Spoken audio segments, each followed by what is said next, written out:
Welcome to Mallika Badrinath kitchen. Healthy food, tasty food. முந்திரி தேன்குழல். இந்த தேன்குழல் வந்து செய்கிறது ரொம்ப சுலபங்க.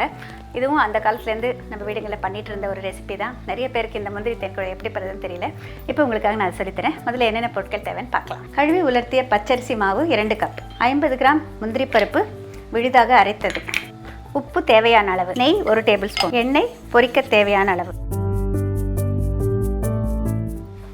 இது கழுவி உலர்த்திய பச்சரிசி மாவு கடைகளில் கிடைக்கும். ப்ராசஸ்டு ரைஸ் ஃப்ளார்னா பச்சரிசி மாவு. இதை வந்து ஒரு கிண்ணத்தில் நமக்கு தேவையான அளவு போட்டுக்கலாம். இதோட தகுந்த அளவு உப்பு சேர்த்துக்கலாம். ஒரு அழகுக்குன்னா 1/2 டீஸ்பூனுக்கும் குறைவாக தான் உப்பு பிடிக்கும், அதிகம் பிடிக்காது. கொஞ்சமாக நெய் சேர்த்துக்கலாம். 2 அழகுக்கு 1 டேபிள் ஸ்பூன் அந்த கணக்கு வச்சுக்கோங்க. இப்போ இதை நல்லா பெசரி விட்டுடலாம். முந்திரி பருப்பை மிக்சியில் முதல்ல சின்னதாக பவுடர் பண்ணிவிட்டு, சின்ன மிக்சியில் போட்டு பவுடர் பண்ணிவிட்டு, அதுக்கப்புறம் அதோட தகுந்த தண்ணி சேர்த்து நல்லா விழுத அரைச்சி வச்சுக்கணும். இப்போ இது நல்லா பெசரி விட்டதுக்கப்புறம் அந்த முந்திரி பருப்பு அரைச்சதை இதில் சேர்த்துட்டு நம்ம மாவு மாதிரி பிசையணும். இந்த நெய் இதோடு சேர்த்து நல்ல விரல்களால், கை வச்ச விரல்களால் நல்லா பெசரி விடணும். அதோடு நல்லா ஒன்று சேர்ந்துக்கணும். அதுதான் ரொம்ப முக்கியம். அங்கங்கே கட்டி கட்டியாக நெய் நிற்கக்கூடாது. இந்த முந்திரி பருப்பு அரைச்ச விழுது இதில் பிடிக்கிற அளவுக்கு சேர்த்து நம்ம பிசையலாம் மாவு.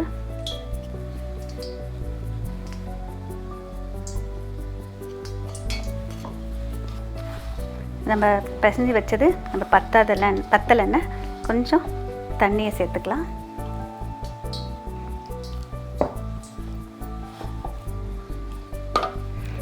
ஒரு ஈடு 2 ஈடுக்கு ஆகிற மாதிரி மட்டும் பிசைஞ்சிக்கணுங்க. அதுக்கப்புறம் பிசையணும், இல்லைன்னா நம்மளுக்கு வந்து செவந்துடும்.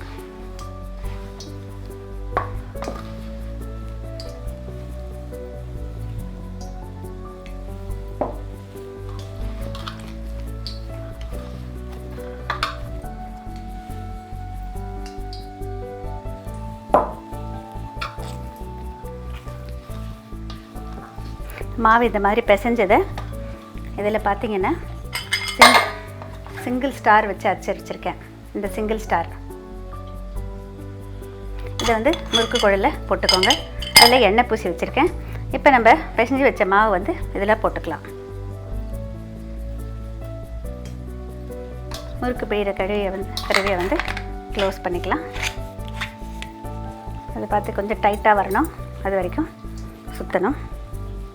இப்போ இங்கே எண்ணெய் நல்லா சூடாகிடுச்சான்னு பார்க்கலாம். சூடாகிடுச்சு. இப்போ இது நேரடியாகவே நம்ம பிழிஞ்சிடலாம். பார்த்திங்கன்னா அப்படியே நம்மளுக்கு வந்து பொடி பொடியாகவும் போட்டால் அப்படியே எடுக்கலாம். எண்ணெயில் போட்டதும் கொஞ்சம் நேரம் கழித்து தான் திருப்பி போடணும். நம்ம வடித்தட்டில் போடணும் அப்படிங்கிற அவசியம் இல்லைங்க. இப்போ அந்த கிச்சன் டிஷ்யூ பேப்பர் இருந்ததுனாக்கா அதை போட்டோன்னா எண்ணெய் எக்ஸ்ட்ரா இருந்தால் அதில் உறிஞ்சிடும். கொஞ்சம் இந்த சலசலப்பு அடங்கினதுக்கப்புறம் திருப்பி போடுங்க. போட்ட உடனே டிஸ்டர்ப் பண்ண வேண்டாம். நீங்கள் தேன்குழல் அச்சு போட்டிங்கன்னா தேன்குழல், இதெல்லாம் இந்த மாதிரி இருந்தாக்கா முந்திரி முறுக்குன்னு சொல்லலாம். இது நல்லா வேக விட்டுடுங்க. அப்படியே வெண்மை நிறமாக இருக்கும், அதே நேரம் அந்த முந்திரியினுடைய ருசியோடு இருக்கும். இது பார்த்திங்கன்னா இந்த மாதிரி நல்லா சலசலப்பு அடங்கினதுன்னா உங்களுக்கு வந்து அது வெந்துருச்சின்னு தெரியும். பாருங்கள், லேசாக நிறம் மாறிடுச்சு. இப்போ இதை வந்து நம்ம எடுத்துடலாம். இந்த மாதிரி ஒரு டிஷ்யூ பேப்பர் போட்டு வச்சுருக்கேன்.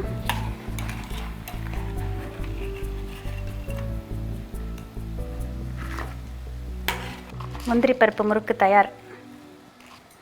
நல்லா ஆறிய பிறகு டப்பாவில் போட்டு வச்சுக்கலாம். நல்ல கரகரப்பான டேஸ்டியான முந்திரி பருப்பு முறுக்கு தயாருங்க. இதுக்கு நீங்கள் வந்து ஒரு கொத்தமல்லி தொக்கு இல்லைன்னா வெங்காய தொக்கு அந்த மாதிரி தொக்கோட பரிமாறினீங்கன்னாக்க இதில் காரம் எதுவும் இல்லாதப்போ அது தொட்டு சாப்பிட்றதுக்கு ரொம்ப டேஸ்டியாக இருக்கும். இது அதிகப்படியான எண்ணெய் எதுவுமே குடிக்கலைங்க. கழுவி உலர்த்தின அரிசி மாவு தான் ரொம்ப முக்கியம்.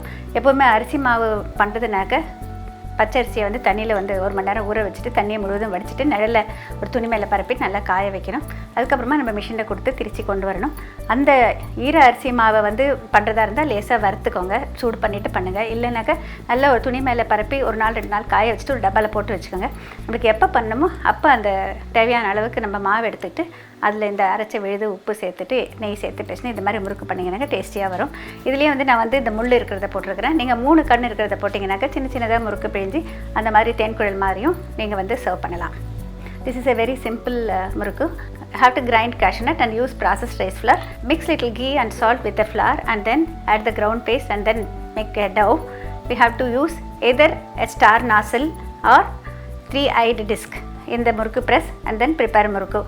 You have to deep fry and take it out.